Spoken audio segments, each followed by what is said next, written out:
La parole est à Madame Emmanuelle Antoine.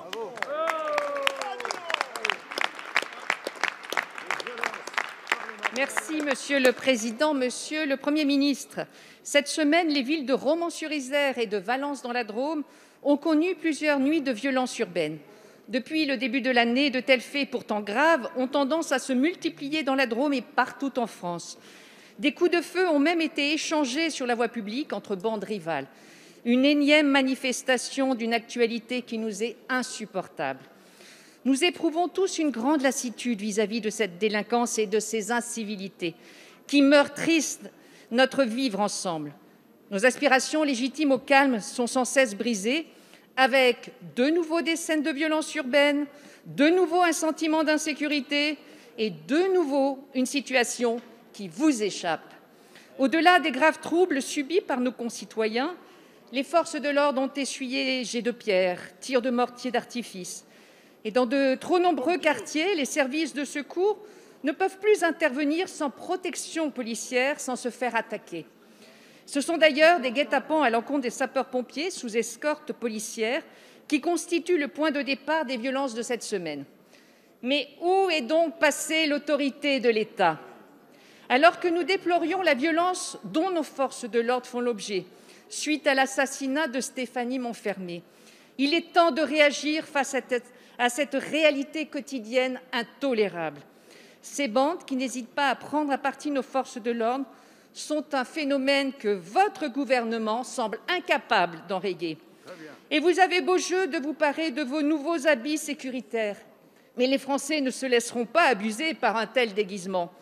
Vous ne pouvez pas masquer votre bilan calamiteux en matière de sécurité au regard de la situation dans notre pays. Alors, Monsieur le ministre, quand allez-vous enfin garantir aux Français leur droit à vivre en toute sécurité?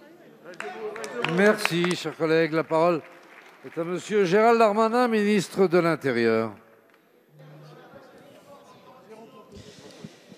Monsieur le Président, Mesdames et Messieurs les députés, Madame la députée Antoine, vous oubliez peut-être sans doute le principal, puisqu'on peut être d'accord sur beaucoup de ce que vous avez dit, c'est que s'il y a des troubles dans certains quartiers, notamment de Valence, c'est qu'il y a eu depuis le mois de janvier, Madame, 495 interpellations, 25 trafics de stupes démantelés, et c'est parce que la police de la République fait son travail. D'ailleurs, Madame, j'aurais peut-être également souhaité que vous souligniez, comme vous l'avez pu faire in petto par le courrier que vous avez pu m'envoyer, les remerciements au gouvernement des 15 policiers supplémentaires qui sont arrivés à Valence et le travail extrêmement précis fait par le préfet que vous connaissez bien, les services de police et encore ce midi, 3 interpellations supplémentaires pour les personnes qui sont responsables des violences contre les policiers. Alors voyez-vous, Madame, je pense que sur ces questions très compliquées de trafic de stupéfiants, il y a 2 façons de voir. Soit on veut la tranquillité et on ne veut pas déranger les trafics, soit on considère que la police est partout chez elle, qu'elle doit démanteler les trafics, que des centaines de personnes sont interpellées, que nous faisons la guerre contre la drogue, que nous renforçons les policiers, que nous travaillons avec les procureurs de la République, parce que nous faisons aujourd'hui le travail qui réglera bien des problèmes pour les prochains ministres de l'Intérieur. Merci. Vous vous félicitez de votre action, mais quel décalage avec ce que vivent les Français. Merci. La parole. Ah pardon, Monsieur le ministre. Alors je regrette si vous restez quelques instants pour nous faire quelques propositions, mais je suis avec grand plaisir, mon bureau est ouvert pour les écouter. Ce que je peux vous dire, Madame la députée, c'est que vous pourriez peut-être accompagner là où les 270 interventions de police qu'il y a eu depuis 2 mois, 60 CRS de plus sont dans la commune de Valence et ils resteront plusieurs jours. N'hésitez pas à faire des sorties avec les policiers, vous verrez à quel point la fermeté de la République est de retour.